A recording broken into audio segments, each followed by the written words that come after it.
Mount Everest, standing at 29,031 feet tall, or 8,848 meters, Mount Everest is the tallest mountain on Earth. And despite standing among some of the other highest peaks and the highest mountain range, as Colonel Howard Bury said, it stands alone, a true monarch among mountains. For this reason, it goes without saying why it's a prestigious accomplishment to conquer Everest. It's implicit in the fact that you cannot find anything higher to climb.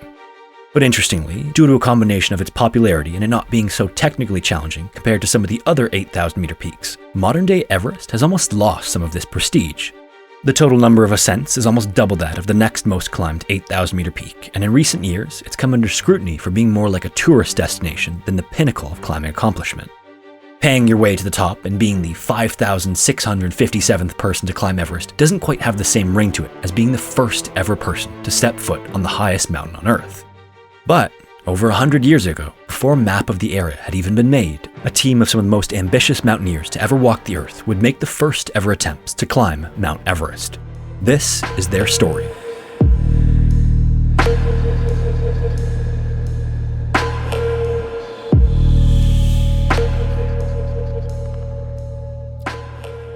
Perhaps the most surprising aspect of Everest is that despite being widely recognized as the tallest mountain in the world today, it wasn't always considered to be the highest. For many years, Everest was thought to be smaller than a neighboring mountain, Kanchenjunga. This was due in large part to the fact that from the Indian side of the mountain, only the tip of Everest is visible among an array of peaks. From the north side in Tibet, Everest is much more prominent than the surrounding mountains and is clearly the largest among them. However, few people lived in or visited the region, so it wasn't widely known about. And even for those who lived in the region, it was hard for them to definitively say that this one was the largest anywhere on Earth, even if it was the largest in the area. For this same reason, surveying the mountain was completed from the Indian side, where it wasn't well seen. Then, because of this, it was also named after the Surveyor General of India who directed the triangulation. Interestingly, unlike many other colonial pursuits, native names were used to name mountains whenever possible, and Everest was only given a name when no native name had been assigned. Later, it was learned that from Tibet, the mountain was named Komalungma, which translates to Goddess Mother of the Mountains. It also has a Nepalese name, Sagarmatha, but this wasn't learned until later either. By the time it was discovered, the name Everest was thought to be too well established to be changed. Another surprising aspect of Everest's history is that despite its status as the highest mountain in the world, it's situated between two of the most secluded countries in the world, Tibet and Nepal. Because of this, it was difficult to get permission to reach Everest once it was realized to be the highest in 1856.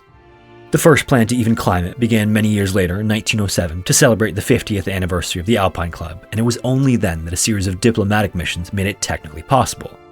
This plan was then delayed due to World War I, so it wasn't all the way until 1920 that the plan was really put into action after permission was granted by the Dalai Lama. In January of 1921, a committee was set up to organize and fund the expedition, and the first planned approach would be a reconnaissance instead of an all-out attempt.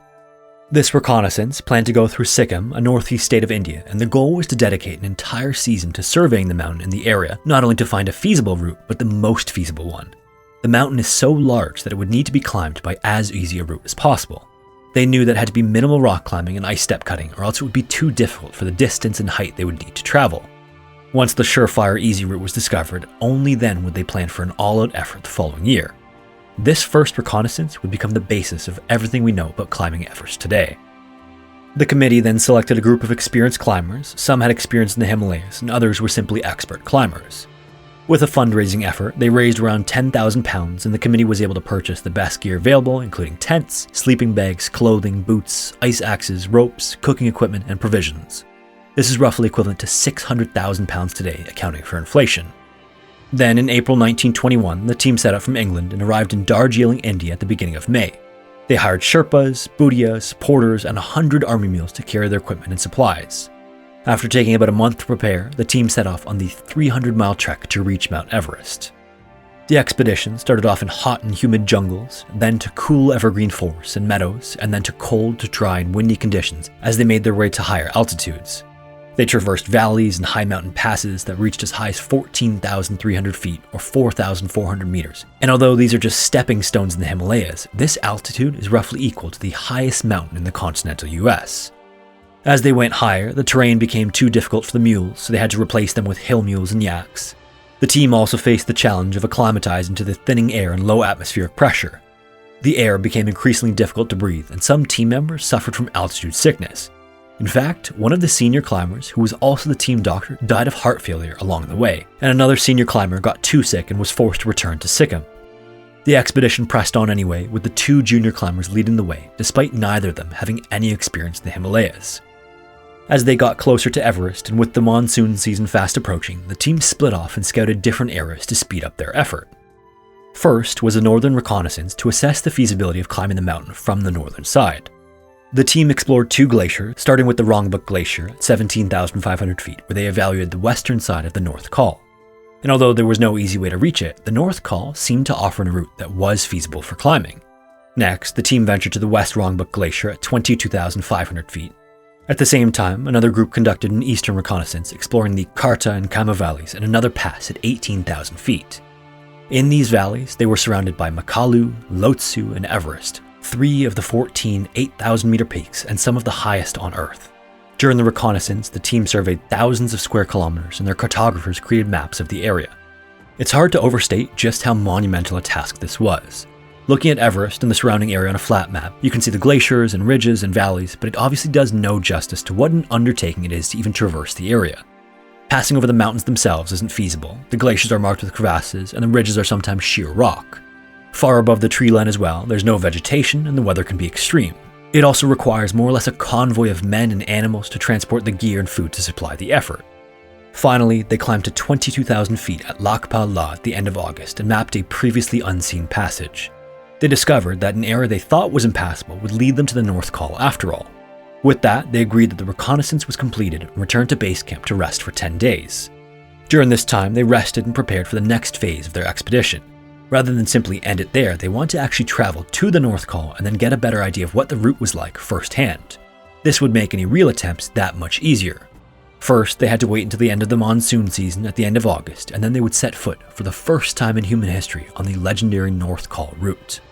The team then spent roughly the next month slowly establishing camps up the mountain, which would form the basis for their attempt the following year. Eventually, they reached a height of 23,000 feet before finally concluding the 1921 reconnaissance. On the 26th of September, the team set down the mountain and made their way out of the shadow of Everest. They finally returned to Darjeeling in October, 6 months after they had left. They had traveled hundreds of miles to reach Everest from an indirect route. They had traveled up and down glaciers and lesser peaks, around and back, enduring harsh weather conditions and rugged terrain. And in that time, 2 of the team members had surveyed a total of 31,000 square kilometers, producing maps at a scale of 4 miles to 1 inch. The reconnaissance was considered a massive success, and the committee convened and decided that a full attempt of Mount Everest would be made the following year.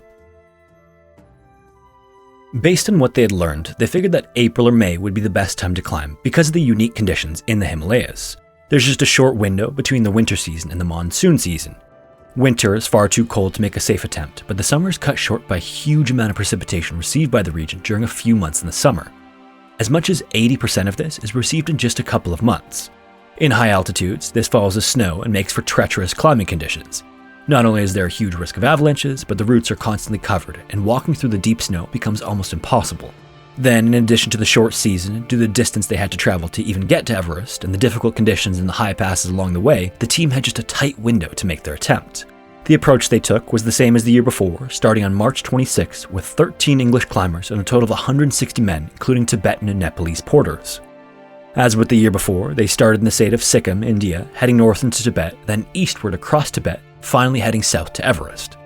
Just like before, they had permission from the Dalai Lama to enter Tibet.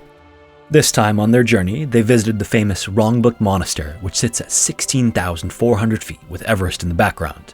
Even in May, because of the altitude, it's still much colder. Although daytime temperatures can be well above freezing, nighttime temperatures can drop to double digits below freezing.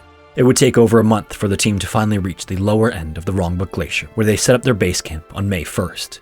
When they got there, all of the streams were still frozen solid. The party that reached base camp consisted of 300 baggage animals, 20 ponies, and 160 men, many of which were given their pay and left, leaving behind only the essential individuals who would be responsible for the remaining climb. Once everything was unloaded, base camp was just a bunch of tents, boxes, bags, animals, supplies, and rope strewn across the barren rocks. Then, once it was all set up, the team's first task was to scout ahead and set up Camp 1 closer to the base of Everest. They took some porters and brought up supplies, and to save tents, they even built some stone shelters. There might be half a dozen more camps, and they would need to conserve the tents as best they could. During this initial movement of all the supplies, the European climbers remarked that the native porters, seemingly even the women and children, were able to navigate the incline and rocky terrain while carrying equipment as if they were walking normally. This is even more incredible once you consider how much thinner the atmosphere is already at these altitudes. Imagine carrying a large bag or box of rice like a backpack thousands of vertical feet in between camps. This would take an unweighted person a couple of hours to climb it, but a porter might be carrying 60 pounds of equipment on their back. And the expedition needed dozens, if not hundreds of these boxes. It's kind of a paradox too. You need more people to carry the food, but more people means more mouths to feed, so you need to carry more food to feed those additional people. This meant that in addition to all of the supplies they brought with them, they would need a steady stream of supply drops from the neighboring villages. While Camp 1 was being set up and in preparation for the real climbing, other members of the team worked on and perfected the revolutionary use of bottled oxygen. This idea was initially proposed by Alexander Kellis, the man who had died during the reconnaissance mission the year before. For this 1922 attempt, the team brought this new equipment after it was decided by the committee to use it. This new equipment consisted of 4 oxygen bottles on a fixed frame and weighed a total of 15 kilograms or 35 pounds. Each bottle could provide oxygen for roughly 2 hours, meaning the full setup could provide oxygen for 8 hours total. It also included a mask that covered the nose and mouth and attached to a tube running back to the bottles. At the time, this use of bottled oxygen was controversial and considered by purists not to be real climbing. However, the committee eventually decided to bring it after several experts had theorized what type of advantage this might be in the high altitudes.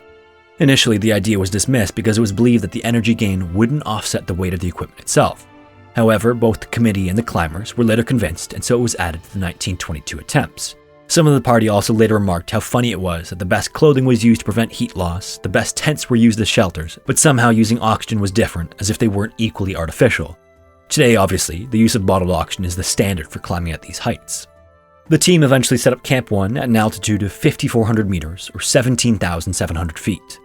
They then established Camp 2 at an altitude of 6,000 meters, or 19,700 feet. And finally set up Advanced Base Camp, also known as Camp 3, at 6,400 meters or 21,000 feet. Camp 3 was located at the upper end of the glacier below the icy North Col. Each camp was also roughly 3 hours of travel in between for a fully loaded baggage animal, but less for an unloaded person. However, between Camps 2 and 3 was where the true mountain conditions began, including crevassed glaciers and unstable seracs. And although the native porters were physically fit, they weren't used to these dangers, and the team had to be extremely cautious from then on. At each camp as well, there were a few men who stayed permanently and could relay messages back and forth. There was also a dedicated cook for each camp so that the camps could function independently while also being linked together. Finally, after fully stocking Camp 3, the team spent some time there before pushing onward again and set up a smaller Camp 4. From there, they had a clear view of a mountain known as Makalu and the approaching monsoon season in the distance.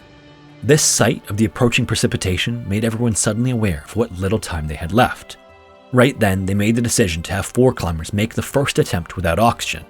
As everything was still being prepared, small defects had been found in the equipment which were still being worked out. The team decided that it would be better to try and fail than not try at all, and even if they didn't make that first attempt, they could still make another attempt once those defects were worked out.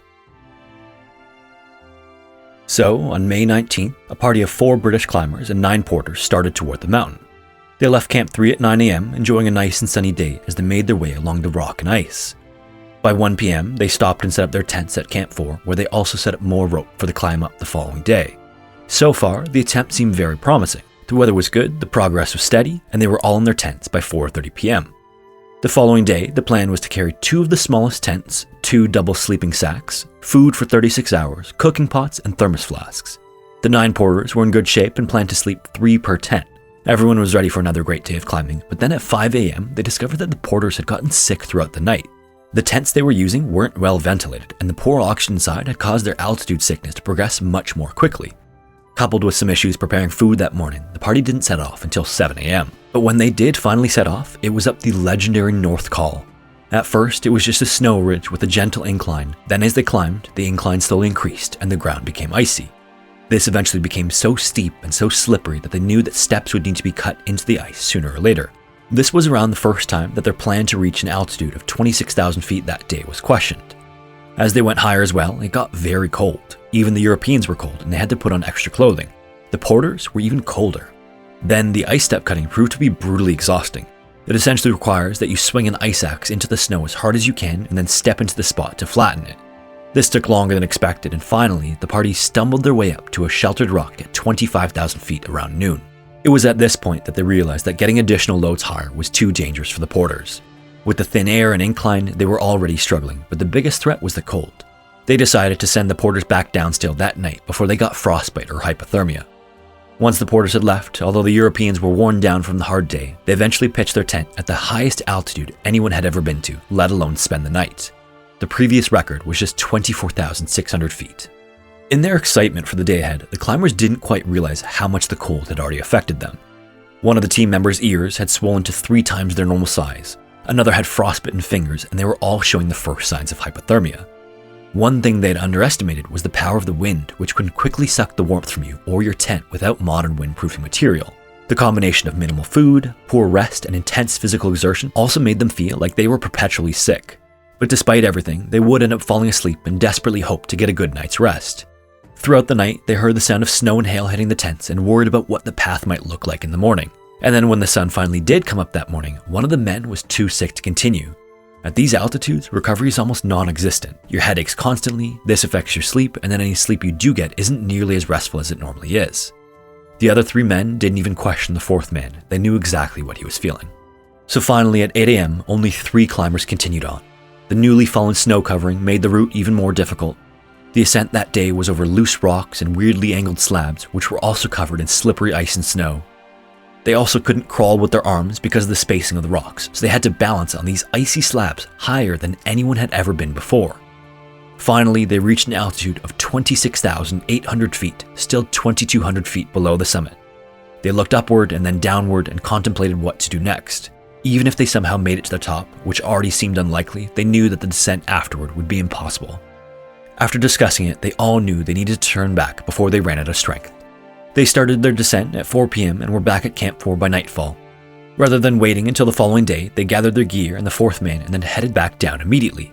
Even though they were all exhausted, they couldn't spend another night at that altitude with no food. Unfortunately, as with the way up that day, the route back down was much more treacherous than before due to the fresh snow. All the rocks they had previously climbed now had a slick layer of snow covering them. At one point, one of the men slipped and took 2 others with him. At the last second, the final man managed to dig in with his ice axe and stop their fall. Had he not stopped them, they would have tumbled to the glaciers thousands of feet below. They spent the next 5 hours in the darkness, climbing down, cutting steps, and navigating over and around crevasses. Finally, at 11:30 p.m., one of them tripped over a rope at Camp 3. At this point, all they could think about was finding something to eat. They searched for fuel and cooking pots to make food, but they found nothing in the darkness. They ended up resorting to eating a mixture of jam, snow, and frozen condensed milk, which only upset their stomachs further. Finally, they fell asleep once again, but it was another terrible night of sleep. They woke up starving almost as badly as the night before and left just after sunrise, desperately needing to get down to some hot food. As the men made their way down from Camp 3, they encountered 2 more of the European climbers who were on their way up. They were bringing oxygen cylinders to stock Camp 3 and wanted to test out the new equipment after working out all the defects. The 2 parties happily greeted each other and then went their separate ways. On May 22, 1922, something unprecedented occurred that would change high-altitude climbing forever. The day after passing by the 4 men who had attempted Everest without oxygen, the 2 other European climbers went up to the North Col and back from Camp 3 in just 3 hours and 50 minutes. Not only was this incredibly fast, but it wasn't even all that hard for the 2 men. This was the first demonstration of what a game-changer bottled oxygen is. Following this test, a second attempt was planned to be made on May 24th. This was the full attempt that everyone had planned for. A team of 4 Europeans and 12 porters set off from Camp 3 and brought all of the supplies and oxygen up to Camp 4 at the North Col. They camped there for the night at 23,000 feet, and then the following day, the porters set off first with the intention of meeting up at 26,000 feet. The 4 European climbers left about an hour and a half later, and despite carrying heavier loads than the porters, they ended up overtaking them on the way up. This only cemented the fact that oxygen was essential for any attempts thereafter. At around 1 p.m., the European climbers decided that they should stop about 500 vertical feet below their initial plan because the wind had picked up and snow had begun to fall. They could have traveled higher, but that would have meant that the porters, who also had to descend that day still, would have to travel farther in worse conditions. So instead, they stopped and started setting up their camp for the day. They scouted up a little and around the little area they had to work with, but eventually settled on a narrow ledge overlooking a steep precipice. The porters arrived shortly after and dropped off the gear and helped set up. Once everything was done, they set off down the mountain again, singing as they went. The Europeans then settled in their tents for a bitterly cold night. They cooked a small hot meal, which doesn't really get truly hot at those altitudes. The low pressure means that the boiling point of water is also lower, and so the water doesn't get quite as hot as it does at sea level. After their meal and over a cigarette, they discussed their chances of success and felt confident that between the weather and the bottled oxygen, the chance of summiting was good. However, as is often the case in the mountains, the weather completely changed in the course of a few hours, along with their confidence. Soon enough, gale-force winds were sweeping through their camp and lifting the tent off the ground with all of them inside. The force of the wind was also finding its way inside the tent and rapidly cooling all of them down. For hours, they fought for their lives in a tent that was precariously perched on the edge of a cliff. The wind was causing the tent to flap so loudly that the climbers described it like the sound of a machine gun. It was so loud they could barely hear each other speak. Finally, as dawn broke, the snow stopped, but the wind continued to rage on. They cooked food inside the tent, trying to stay warm and preserve their strength. But just as they thought they might be safe, the wind got worse and a sharp stone tore through the fabric of their tent. This might have been the end of all of them, if not for the fact that luckily, the wind died down just half an hour later at around noon. By then, it was too late for an attempt that day, so they decided to sleep another night on the ledge and try again the following day. The confident expressions they had on their faces just 12 hours earlier had turned to weariness after the long night of fighting. Up until this point, it was thought that the oxygen should be reserved only for the climbing itself. They had only a limited supply, and the climbing itself was the most strenuous, so it just made sense to reserve the oxygen for then. But then randomly, they had the idea to just try breathing from the cylinders while resting in the tent. Even if it made a small difference, that might be exactly what they needed. Again, the oxygen proved to be much more effective than anyone could have imagined. Almost immediately, the effects were clear as the men felt warmer and their facial expressions seemed to change in seconds. That night, they rigged up a system so that just a little bit of oxygen came through their masks. That way they could sleep with their masks on while also conserving the majority of the oxygen for climbing. The result was that their sleep was much more restful and they were much more recovered than they otherwise would have been. The following morning, they were fresh and ready to go despite being very hungry because they hadn't brought enough food to account for the extra day in the storm. After getting on their frozen boots, they set off at 6:30 a.m., still carrying between 40 and 50 pounds each. Thankfully, the weather was good to start the day. Unfortunately, just an hour into climbing, one of the men collapsed and fell forward onto his breathing apparatus. The altitude in the preceding days had taken their toll and the man could no longer continue. They couldn't afford to accompany him back to the tent, so they removed his gear and sent him down on his own. The way was clear and the tent was still visible down below, so they had no fear of him going alone. Following his departure, the three men pressed on in an area that wasn't very steep and the rocks were not difficult to climb. In this easy terrain, they unroped and moved more quickly, but again, this pace was unfortunately short-lived. At 26,500 feet, the wind resumed with almost the same strength as the day prior. To get out of the wind, the men made the decision to traverse around and onto the massive north face for shelter. This was fine at first, but then it became steeper and the rocks made for terrible footing. They painstakingly scrambled onward until finally stopping at 27,300 feet or 8,321 meters. From that height, they were higher than everything else on the horizon. There are just 5 mountains whose peaks are higher than they were at that very moment. But looking up, there were still almost 2,000 feet to go. Again, they knew if they continued, they wouldn't make it back alive. Soon, they were back down to high camp and found the man who had been sent back down earlier was asleep and wrapped in 3 sleeping bags. He was still too weak to join them, so they told him to wait for porters they would send up to get him. Exhausted themselves, the men continued on down the mountain. They got down to the camp at the North Col at 4 p.m, and at this point, they were having a hard time bending their legs because of how tired and hungry they were. They stopped briefly to retrieve some of the stored food and then set off again, desperately wanting to get to Camp 3. Finally, they would make it down to Camp 3, and from their highest point earlier in the day, they had descended 6,000 vertical feet, or 1,800 meters. Once they undressed, they found that they were suffering from varying degrees of frostbite on their feet, hands, and face. At least one of them would need to be carried down to base camp the following day. Following the second failed attempt, the entire team spent some time resting at base camp to recuperate. The first team had already been there for some time, and with the weather still good, they all discussed the possibility of making a third attempt before the monsoon season had fully arrived. It was fast approaching, and this was evident because Everest was now no longer visible through a thick fog after about 10 a.m. every day. Still, it did seem to be late that year, so eventually the team decided on another attempt. On June 3rd, they left base camp once again, hoping to be the first ever to set foot on the highest point on Earth. They reached Camp 1 and spent the night there, only to experience heavy snowfall throughout the night.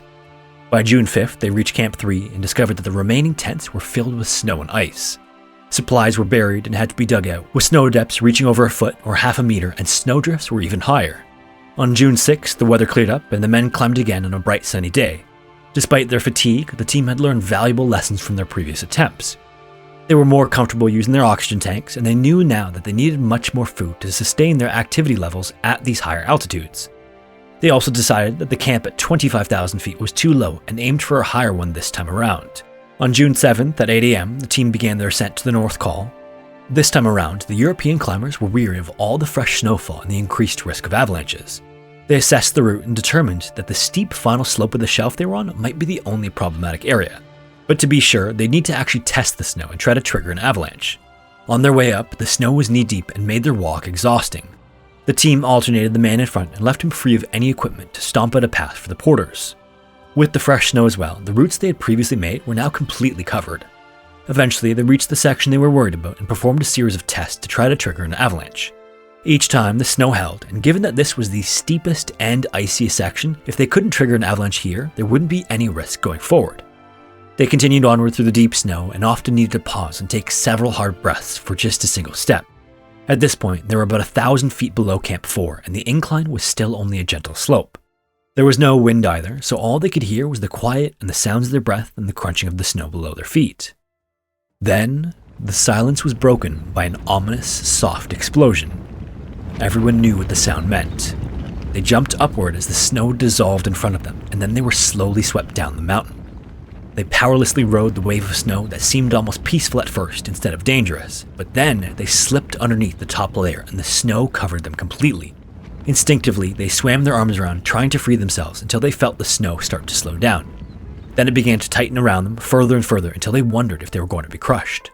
Then everything stopped. Some of the men were able to stand up right away and look around to survey the area. 4 of them seemed to be grouped close by. There was another group of porters about 150 feet away, but there were still too many missing. They could have been suffocating somewhere under the snow. In reality, the individuals who were further behind on the route had traveled faster and farther. They ran to where the porters were standing and realized that right behind them there was a sheer cliff about 50 feet or 15 meters high. Everyone who wasn't with them had been swept over the edge. The remaining men found a route down the cliff to hopefully find anyone alive down below. What they found, though, was that at the bottom of the cliff, there was also a crevasse. Many of the others had fallen in and then were buried by the snow that fell on top of them. They desperately dug away the snow and climbed down into the icy crack, but in the end, only a few men were found alive. Some of them had been crushed by the weight of the snow, some had died in the fall, and others had simply gone too long without oxygen. A total of 7 porters would eventually pass away as a result of the avalanche. And without anyone explicitly saying it, everyone knew that this was the official end of the 1922 Mount Everest expedition. At Camp 3, a cairn was built to honor the men who died, and it was decided that their bodies would be left on the mountain where they had died. In recollecting the events of that day, the climbers wondered how it was possible that despite their testing, an avalanche could have occurred on such a gentle and innocent-looking slope. These early attempts to conquer Everest stand as some of the most astonishing feats in human history. This was not only the first attempt to summit Everest, but also the first effort to climb any 8,000-meter peak. From the intricate mapping, to the organization of people and supplies, to the actual climbing itself, these attempts were groundbreaking on every level. And what makes the first climb particularly awe-inspiring is that it was carried out without the use of supplemental oxygen. Not only do modern climbers rely on oxygen to assist them during their ascents, they're also equipped with better clothing, gear, expert guides, and established routes. There are also more camps used, and they extend higher up the mountain to minimize the distance traveled each day. We've also learned a ton about acclimatizing at high altitudes. It's now understood that spending time living at higher camps can help climbers acclimatize and make the ascent considerably easier. So despite lacking all of these advantages, these early climbers managed to reach within just 2,000 feet of Everest summit. These attempts laid the groundwork for everything we know about climbing Everest today, and significantly influenced the next major attempt in 1924. Hello everyone, my name is Sean and welcome to Scary Interesting. Thank you all so much for watching, and hopefully I will see you in the next one.